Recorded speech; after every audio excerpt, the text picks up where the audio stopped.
Hi, let's do some exercise about binding energy. So let's try question 16, 17, 18, 20 and 21 on your booklet. Pause the video and try it yourself first. A few moments later. Okay, question 16 wants you to find the binding energy and also binding energy per nucleon. That's easy, you just divide by how many nucleons you have. But before finding binding energy, we have to find the mass defect in order to substitute into the equation mc squared. So let's find the mass defect first. And according to the definition, then since we have this nucleus, no matter what it is, you know there are 28 proton, so mass of the proton plus the number of neutron, that would be 62 minus 28 times mass of the neutron, so altogether minus the atomic mass of it, so that will be 61. Yeah, just copy it. But I think since it said atomic mass, then I think that should include the electron as well. So in this case, then we also have to remove the electron mass. So I think here it's better if we also minus, there should be 28 electron mass from the atomic mass first. And so for the mass, you can find from the data booklet, and you are advised to either use the unified atomic mass, that means these three, or even you can use the one that is with mega eV per c squared. So these two will be the most convenient. If you use kg, unless you want to find the answer in joule, otherwise it's not recommended. So this time I will pick the unified atomic mass because the one that is given by the question is also in U as well. So that's why here you can see I use the one that are in U unit. So by using your calculator, you should find the answer like this. That is 0.585362 U. Okay, and you have to substitute this back to the equation. However, you should also realize that 1 U would equal to 931.5 mega eV per c squared. This is a very useful number in this chapter. Then you can make use of this when you plug into the E equal to mc squared, that equation. So how it should look like, it should be E equals to the mass, which is 0.5, just copy the one that we have, okay, multiplied with the one you find in data booklet, so 931.5. Okay, and so in case you're wondering what unit it is, then I can write it out. Okay, in fact, if you just substitute into this, then basically that will be the answer. So remember, this is mega eV per c squared, because this was U, but then now we have converted this into this unit, MeV per c squared, and so we will multiply with c squared. And so in this case, the most convenient part of this is this one and this one would cancel out, and so eventually you just have to press your calculator with these two multiplied together, and so that should be 545 mega eV. So I think I would run this to, I don't know, 1 2 3 4 5 6 7, I think 7 sig fig, and that should be the final answer for binding energy. And you all should know the binding energy per nucleon will be very simple, just divided by numbers of nucleons you have. So just copy our answer. I would go for the full answer and then divide it by n, which is 62 simply. So it's good that I still keep the answer on my calculator and just press divide 62. And so the answer would be 8.79. Okay, let's just do the final answer. For 6, okay, let's stop here, mega EV. Okay, and so if you refer back, this is nickel, right? This is basically what we have mentioned earlier in the previous video, when we talk about the binding energy curve, and that is the peak of the curve basically. So yeah, it's really about very close to 9, almost 9, but not yet 9 mega EV.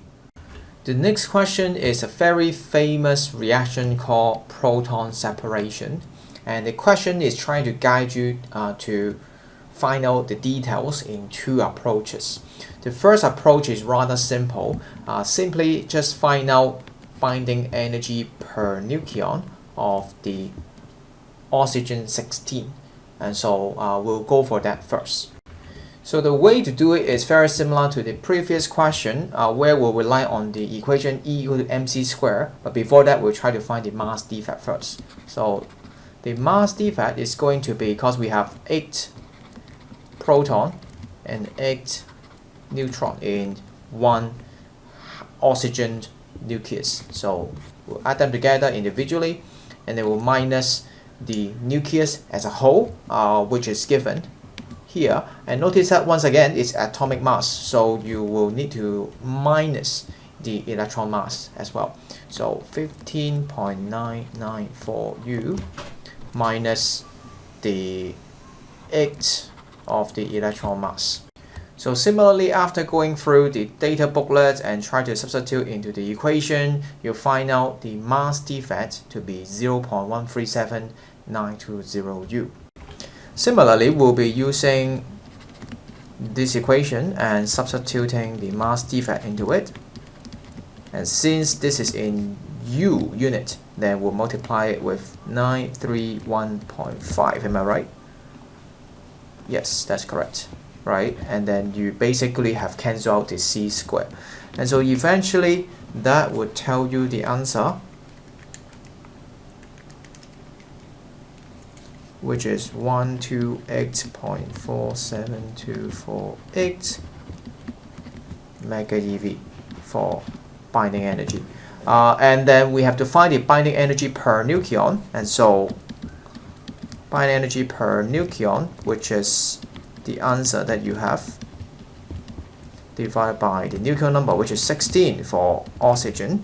So again, luckily I did not cancel out the answer on the calculator, and I can find 8.02953 mega eV for that to oxygen.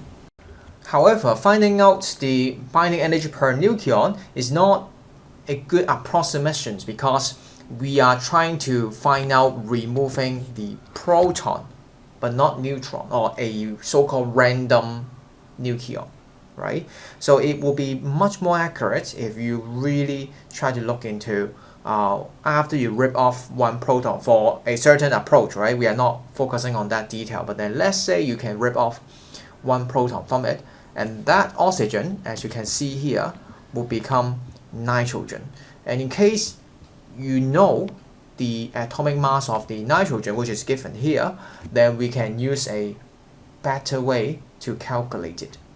And so this may be the first time that you try to calculate the binding energy in a reaction, because in the past I think all the questions that you try, it's just they tell you there's a nucleus, and you try to calculate it by comparing all the nucleons are separated versus those nucleons are put together. So this is the first time that you see there's a reaction happened.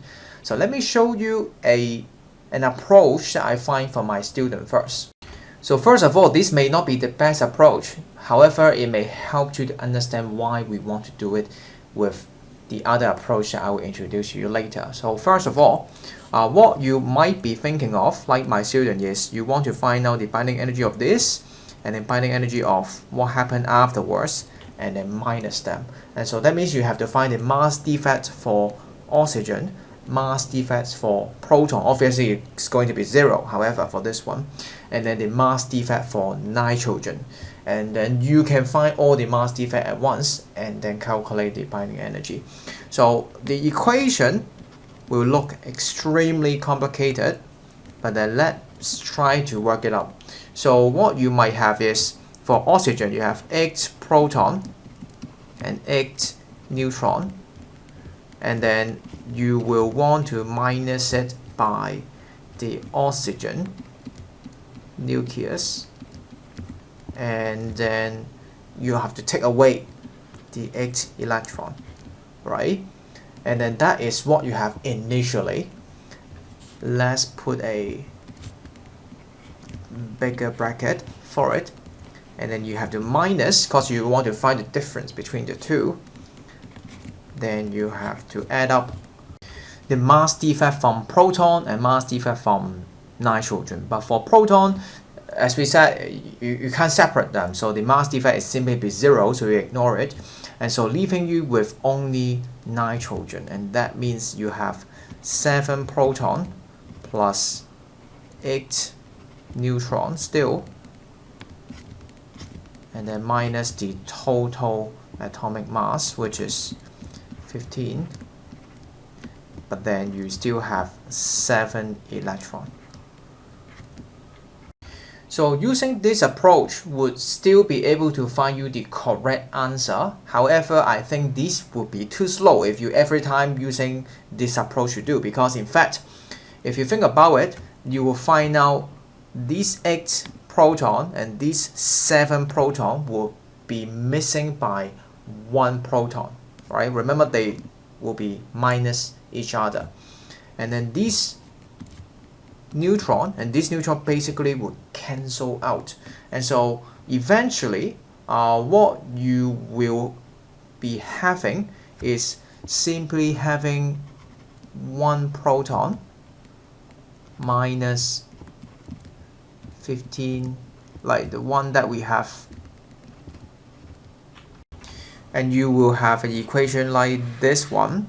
And if you try to look at this, and this is something that I want you to think critically, the approach that I just write down for a really long time, which is rather slow, it could simplify to simply you have the mass on the right hand side, including the proton, and then we want to find the nucleus of the nitrogen, which is this one, okay, minus the electron, then that will be the nucleus mass only, minus the one that we have on the left hand side.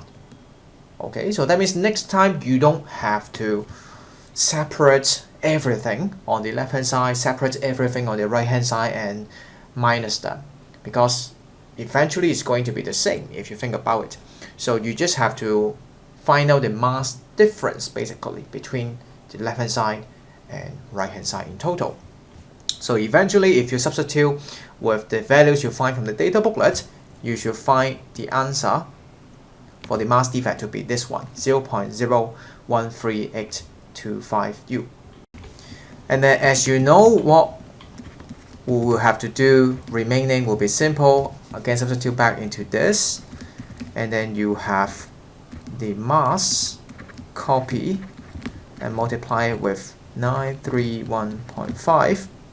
And that's going to be in mega eV already, and try to calculate the answer using calculator. So that would be 12.87779. So let's take it as 78 mega eV in this case. One thing that I just noticed is that when I try to list out this equation, I was trying to use the mass of the right hand side minus the left hand side. It should actually be the other way around, and normally it should give you a positive value, but this time when I do it the other way around, it give me a positive value. Then that is strange. That actually means the right hand side is having a greater mass than the left hand side. If you think about it, that doesn't make sense, because whenever we said there's a nuclear reaction, you kind of sacrifice the mass and those mass become energy. Alright, that's how the energy mass, this whole idea would conserve in the reaction. And so here, actually I should have the mass defect in this reaction to be negative, and eventually this energy will be negative as well. Okay, I kind of mess up the presentation here, but I hope you understand that. So that means if you want this reaction to happen, ripping off a proton from an oxygen, you need to provide energy to it. And that is simply because of the binding energy of oxygen and nitrogen by its nature. And we can double check here. If you go back to look at the graph that we talked about, you can see nitrogen is right here and oxygen is actually higher. Alright, so it will have a greater binding energy per nucleon compared to nitrogen. So that means if you want to change oxygen into nitrogen, alright, then you are more like going downhill in this case. If you recall what we have learned earlier in the last video, whenever you do nuclear fusion or fission, that means whenever you harvest energy, you obtain energy from the reaction, you go up, right? No matter which way you are doing, you go up and eventually it emerge into the peak, which is the nickel. But this time you are going in the opposite direction. That means instead of you can enjoy the energy provided from the nuclear reaction, you actually have to do it the opposite direction. That means you have to provide energy to get this reaction happened. And so that is why if you try to simply calculate between the two, you should find the mass after the reaction. In this case, for the nitrogen and proton, that side, it will be greater mass than the original because you have input those energy and those energy kind of converted into the mass. Question 18. I actually have no idea why it is here because this is nothing to do with binding energy. It's more about the discrete energy you have learned in 7.1.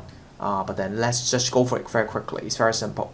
So it tells you the uranium has the first excited state, so that means N equals to 2 with the energy difference of 0.051 megaDV because it's at above the ground state. We don't know the ground state like exact energy, but then this is the difference between the two. Ground state is N equals to 1, and so it asks you to find the wavelength of the photon. So simply we'll be using the equation E equals to Planck constant times frequency, but then we are finding out wavelength, so we'll be using hc over lambda, which you can find from the data book also. And I think substitute into it and you'll be able to find the answer, so you can just try yourself. So you should be able to find the answer to be 2.44 times 10 to the power of negative 11 meter.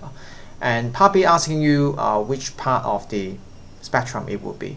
And if you try to recall or if you just simply check, it should be somewhat between X-ray and gamma ray. So I think you can say either of X-ray or gamma ray. And in fact, there is no clear cut between it. These are just simply what people define. So if it is between it, then I guess either one will be fine here. Okay, the next two questions are more classic, typical questions that you may find in this chapter. This one is involving fission and the next one is involving fusion simply. So yeah, let's try together. So like I said in the earlier question when we were trying question 17, I said you can always break down all of these nucleus into the most fundamental, like proton, neutron, and then try to find the mass defect. But then that would take you too much time and that would be too slow in the exam. So what you could do is simply find the mass defect between the two, left hand side and right hand side.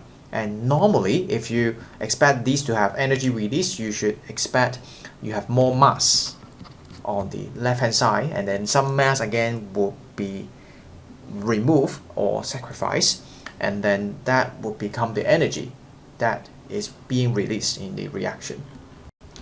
So on the left hand side we should have uranium, so let's just copy it,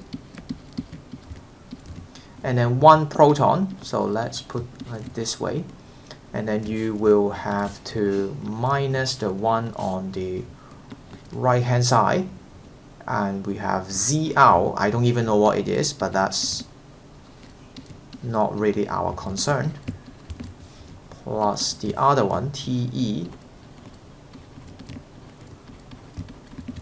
and then there's 3 neutron. So oh, it was neutron earlier, sorry. Okay, and then you just have to use your calculator and find out the exact value of it.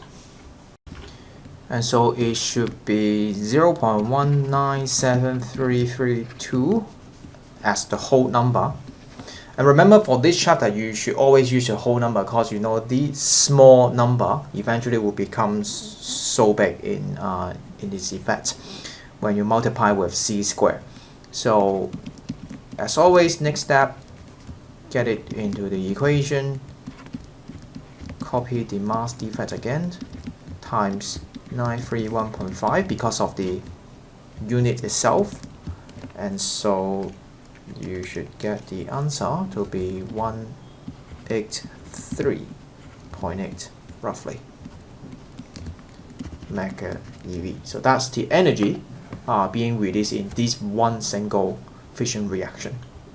Again, it will be same as the answer that you find if you try to get individually each of these of nucleus to separate, like, wow, 92 proton and I don't even know, like 100 something neutron, and this all these things. If you separate them and try to count, it's always the same. So there's no point to do it if you can just find it with this approach. Okay, question 21, similarly, find the mass defect. On the left hand side we have this one copy plus this one, hydrogen 3, and then you have to minus the one on the right hand side, plus the mass of the neutron. And I also hope you now finally realize that for nuclear physics, the precision is very important, because, like, look at all this number at the end. Alright, these will be very important.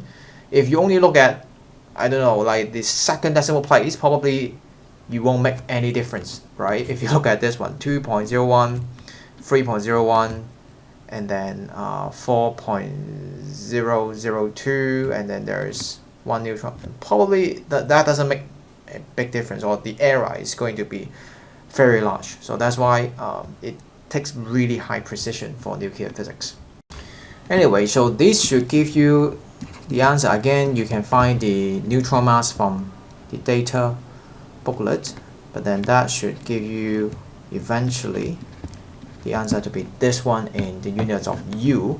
And as always, we use the equation to proceed further to find the energy. And then this is in U units, so we will do multiply this again, finding out the answer in mega eV. So the answer is roughly 17.589, so let's take it 59 mega eV. And lastly, in case you're wondering what happened to those electron mass, because earlier we have accounted for that, why we didn't care about it in question 21 and question 20, and that's because if you look at all these nucleus, they should have the same amount of electrons in total, right? For this one, it will be 2 for each side, and as for this one, it should be 92 for each side as well, in total for electrons. So it is allowed to simplify it by using the atomic mass to calculate directly.